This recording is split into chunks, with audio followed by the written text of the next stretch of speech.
On today's Visual Studio Toolbox, Burke is going to show us how you can get access to your Visual Studio Code dev environment from wherever you are.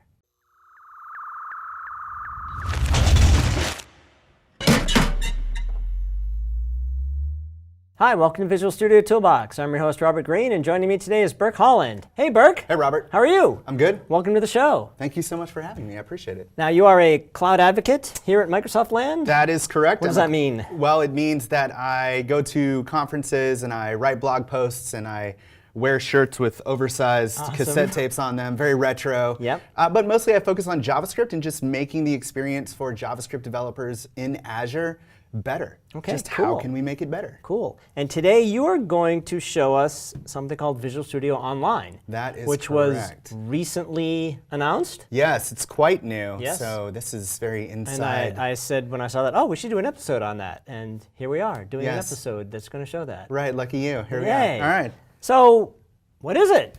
Well, good And question. why is it? Well, let's answer that question first. So you've got your editor, you have your machine, you get your whole development environment set up. And that takes a lot of work. People put a lot of time, love, and tenderness into their development environments. Yes. And they're very particular about their machines, right? You can't just run it on any machine. It needs to have enough power. It has to have enough beef in order to get the job done. Right. So the problem then becomes that your machine is the only place where you can code, literally the only place. So if you don't have it when you go home and you need to get back online, you may end up like remoting into some VM somewhere via remote desktop. Exactly. Or you have two machines, but they're never in sync. Exactly. Or you have a machine that's underpowered. So you get to the point where you actually can't run something anymore because the machine's underpowered, but that's the one that you've got. You can always spin up an Azure VM. That is true. You could spin up a Right? VM, or you could use VS Online, which is what we're going to do today. Cool. So let's take a look at that. I'm going to pop over to the browser here. So everything that we're going to do today is going to be done inside of the browser. There's an experience for this where you can use Visual Studio Code and have the same experience, but you can also just be in a browser. Cool. That's pretty cool.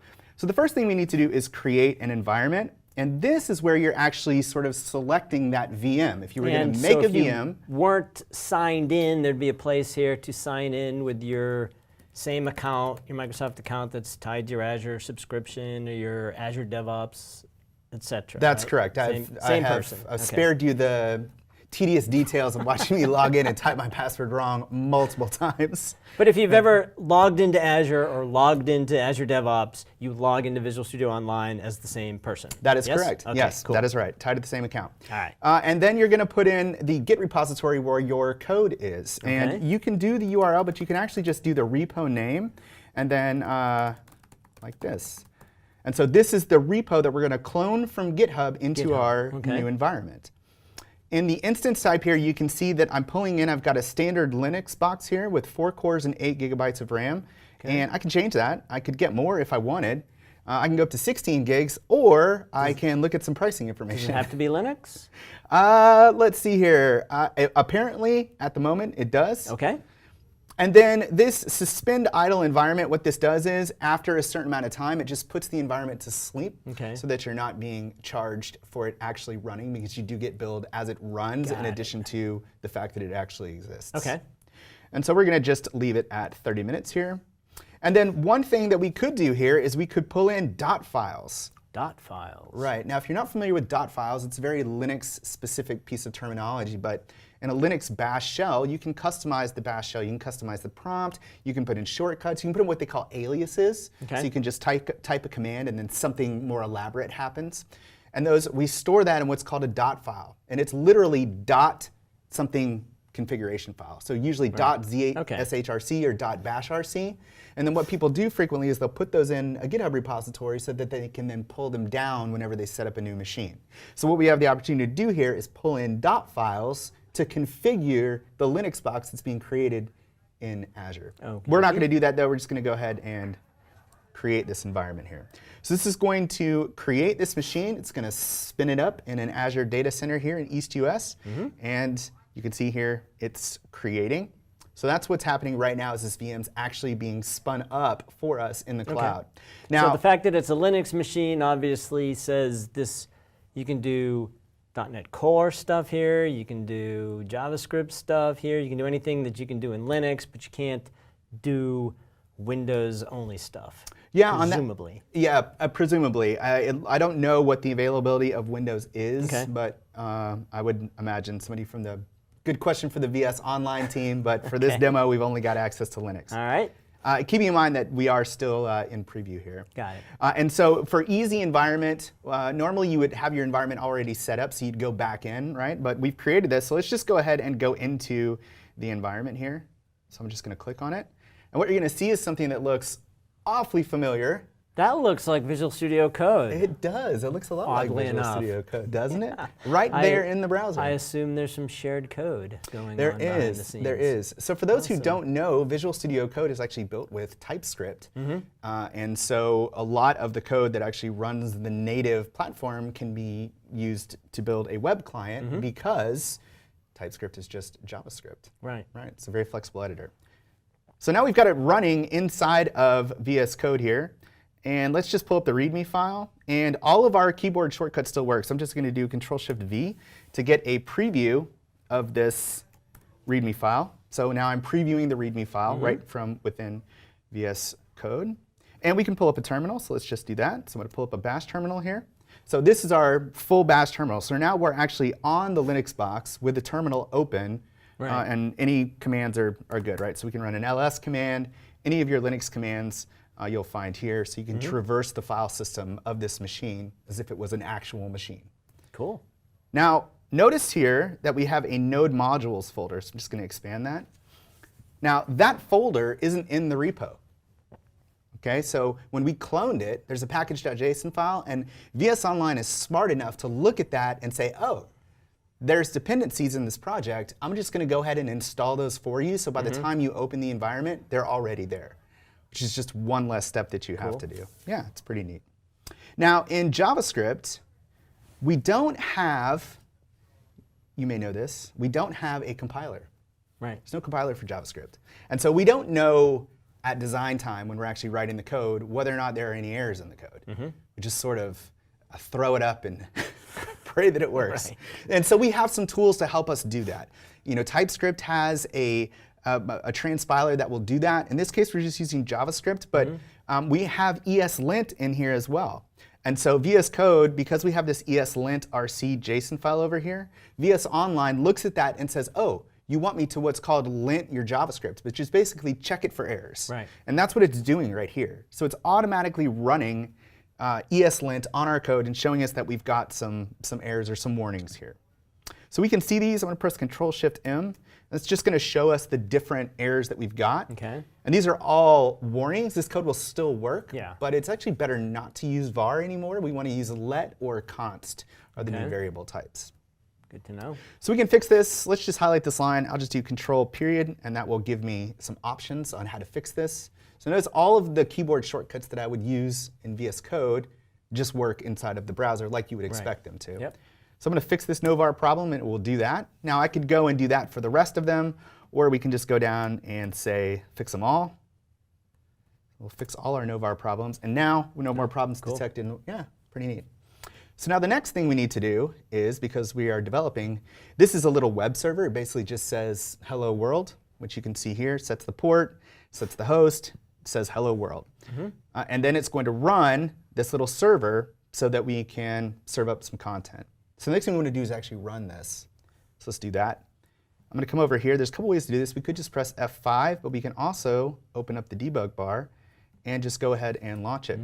And you'll see that we've launched, and you can see that it's running on localhost 3000. What's even more interesting is that if I put a breakpoint here, Running on localhost 3000 locally? That doesn't make any sense, does it? 3000 on the machine this is running on. doesn't make any sense, does it? Bear with me. We're going Okay. to talk about that. All So I'm right. going to restart this, because first I want to show you that we can actually hit breakpoints in here. All right, so we've hit a breakpoint, and we can examine and see that host is localhost, which you caught, and port is 3000. So this thing is running on localhost 3000. So let's go ahead and continue on. So that's where it's running. All right, so let's access localhost 3000, right? Because we can do that. So let's just come over here to a browser tab. And you know what? I'm in a browser. I totally forgot I was. Did you see me just go looking for the browser? Yep. That's crazy. All right, so let's open a new tab. Let's go to localhost 3000. And that's going to work, right? That's the question. That's the question on everybody's lips. Oh! It's not going to work. Now, why doesn't that work? Because this code is running on a server somewhere and up in Azure. Right, and this is the problem. And how do we as developers effectively develop in an environment that's not local? We need to be able to run things on localhost. All right, so here's how we handle that Visual Studio Online. So let me come back over here to this tab. And we have this little Remote Explorer that's automatically there when you pull up VS Online. And you can see down here in our environment details, you see this section where it says forwarded ports? Yep. So what we're going to do is we're going to forward a port. And we're going to forward port 3000 because that's the port that this app is running on. Hit enter. And it wants to know, just you can give this a nifty name. This is just how it shows up in the sidebar here. So we'll say enter on that. And now it's running on localhost 3000. Now, we can't access it on localhost 3000 though because again, that's not our machine.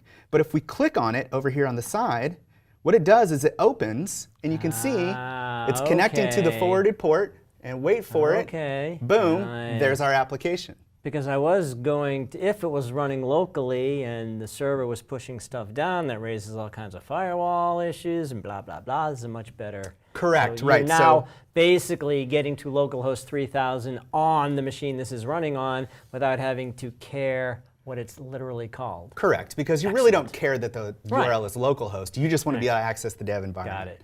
So let's check this out. Let's go in and make let's make a change here. So we'll just say hello VS Toolbox, and then let's go ahead and save that. And I'm going to restart the debugger, and you can see it's awful fast. That's because we are running on a pretty beefy machine.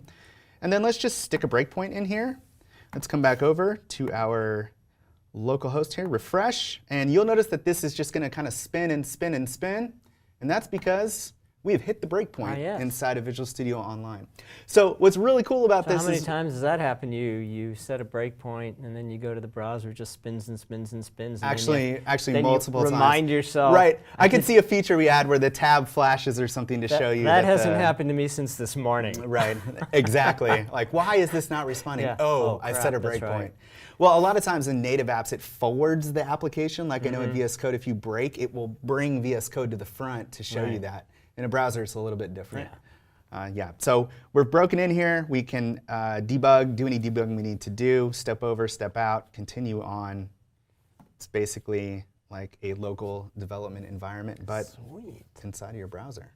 So a couple questions. I assume... So what version of Visual Studio Code is this? How does it relate to the one that I actually have on my machine?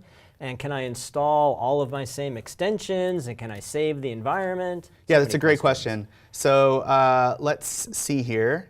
Let me go to settings here.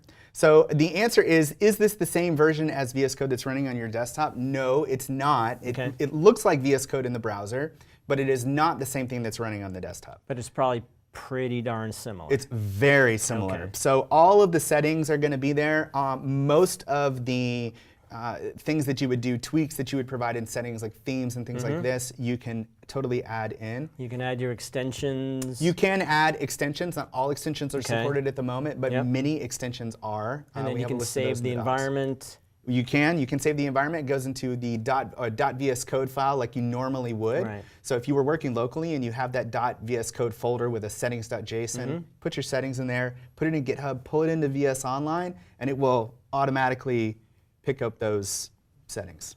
Awesome. And then you can check things into source control. So, you're working off a repo. That's correct. So you have source control. So if you go home or you're away for the weekend or whatever, and you need to make a change, you don't have your computer with you, you just need to be able to get to your environment, you check out your code, you make your change, you check it back in, and it's just all the same workflow. Correct. So you can imagine that you have access to a computer. Maybe it's not even a very beefy computer, but it doesn't matter. And when you pull up your environment, it's already pre-configured. It already looks like your VS Code. It's as if you launched your own VS Code installation from your own machine, but from within the browser. Does it work on your phone? Haven't tried it. That would be interesting. Not supported. Cool. That's awesome. So for other questions, I know there's good docs about it. People can go and read up more about this, particularly about pricing, et cetera. I saw that there were some pricing plans. Yes, absolutely. There's good docs on this. There was a talk and an announcement from Ignite that people can check out, so we can go ahead and We'll link to that in the link show to that. notes. Yeah, that would be a good one to check out as well. Yep. Cool. This is awesome stuff. All right. Thanks for coming on. Yeah, showing man. this to Thanks for us. having me. All Appreciate right. it. Hope you enjoyed that, and we will see you next time on Visual Studio Toolbox.